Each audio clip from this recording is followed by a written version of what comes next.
हर हर महादेव दोस्तों, महाकाल भक्ति ज्ञान चैनल में आप सबका एक बार फिर से हार्दिक स्वागत है। दोस्तों, आज मैं इस वीडियो में ज्येष्ठ शुक्ल एकादशी अर्थात की निर्जला एकादशी की व्रत कथा सुनाऊंगी। तो आप सभी से विनम्र निवेदन है, इस कथा को अंत तक जरूर सुने। एक समय भीमसेन जी व्यास जी से कहने लगे कि हे पितामह, भ्राता युधिष्ठिर, माता कुंती, द्रौपदी, अर्जुन, नकुल और सहदेव आदि सब एकादशी का व्रत करने को कहते हैं, परंतु महाराज मैं उनसे कहता हूँ कि भाई, मैं भगवान की शक्ति पूजा आदि तो कर सकता हूँ, दान भी दे सकता हूँ, परंतु भोजन के बिना नहीं रह सकता। तब इस पर व्यास जी कहने लगे कि हे भीमसेन, यदि तुम नरक को बुरा और स्वर्ग को अच्छा समझते हो तो प्रति मास की दोनों एकादशियों को अन्न मत खाया करो। तब भीम कहने लगे कि हे पितामह, मैं तो पहले ही कह चुका हूँ कि मैं भूख सहन नहीं कर सकता। यदि वर्ष भर में कोई एक ही व्रत हो तो वह मैं रख सकता हूँ, क्योंकि मेरे पेट में वृक्क नाम वाली अग्नि है, तो मैं भोजन किए बिना नहीं रह सकता। भोजन करने से वह शांत रहती है, इसीलिए पूरा उपवास तो क्या, एक समय भी बिना भोजन किए रहना कठिन है। अतः आप मुझे कोई ऐसा व्रत बताइए जो वर्ष में केवल एक बार ही करना पड़े और मुझे स्वर्ग की प्राप्ति हो जाए। तब श्री व्यास जी कहने लगे कि हे पुत्र, बड़े बड़े ऋषियों ने बहुत शास्त्र आदि बनाए हैं, जिनसे बिना धन के थोड़े परिश्रम से ही स्वर्ग की प्राप्ति हो सकती है। इसी प्रकार शास्त्रों में दोनों पक्षों की एकादशी का व्रत मुक्ति के लिए रखा जाता है। और व्यास जी के ऐसे वचन सुनकर भीमसेन नरक में जाने के नाम से भयभीत हो गए और कांप कर कहने लगे कि अब क्या करूं? मास में 2 व्रत तो मैं कर नहीं सकता। हाँ, वर्ष में एक व्रत करने का प्रयत्न अवश्य कर सकता हूँ। अतः वर्ष में एक दिन व्रत करने से यदि मेरी मुक्ति हो जाए तो ऐसा कोई व्रत बताइए। और यह सुनकर व्यास जी कहने लगे कि वृषभ और मिथुन की संक्रांति के बीच ज्येष्ठ मास के शुक्ल पक्ष की जो एकादशी आती है उसका नाम निर्जला है। तुम उस एकादशी का व्रत करो। इस एकादशी के व्रत में स्नान और आचमन के सिवा जल वर्जित है।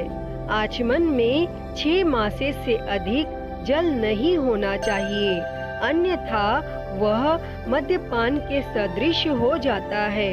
इस दिन भोजन नहीं करना चाहिए, क्योंकि भोजन करने से व्रत नष्ट हो जाता है। यदि एकादशी को सूर्योदय से लेकर द्वादशी के सूर्योदय तक जल ग्रहण न करे तो उसे सारी एकादशियों के व्रत का फल प्राप्त होता है। द्वादशी को सूर्योदय से पहले उठकर स्नान आदि करके ब्राह्मणों को दान आदि देना चाहिए। इसके पश्चात भूखे और सत्पात्र ब्राह्मणों को भोजन कराकर फिर आप भोजन कर लेना चाहिए, और इसका फल पूरे 1 वर्ष की संपूर्ण एकादशियों के बराबर होता है। व्यास जी कहने लगे कि हे भीमसेन, यह मुझको स्वयं भगवान ने बताया है। इस एकादशी का पुण्य समस्त तीर्थों और दानों से अधिक है।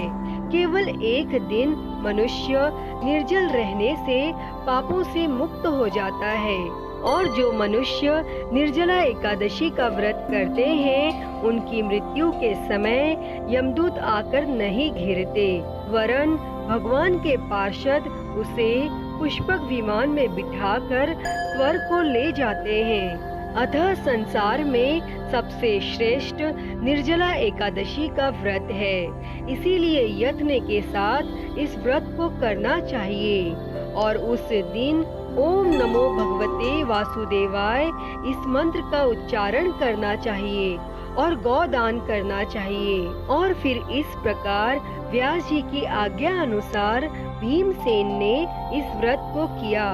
इसीलिए इस एकादशी को भीमसेनी या पांडव एकादशी भी कहते हैं। निर्जला व्रत करने से पूर्व भगवान से प्रार्थना करें कि हे भगवान, आज मैं निर्जला व्रत करता हूँ, दूसरे दिन भोजन करूँगा। मैं इस व्रत को श्रद्धा पूर्वक करूँगा, अतः आपकी कृपा से मेरे सब पाप नष्ट हो जाएं। और इस दिन जल से भरा हुआ एक घड़ा वस्त्र से ढककर स्वर्ण सहित दान करना चाहिए।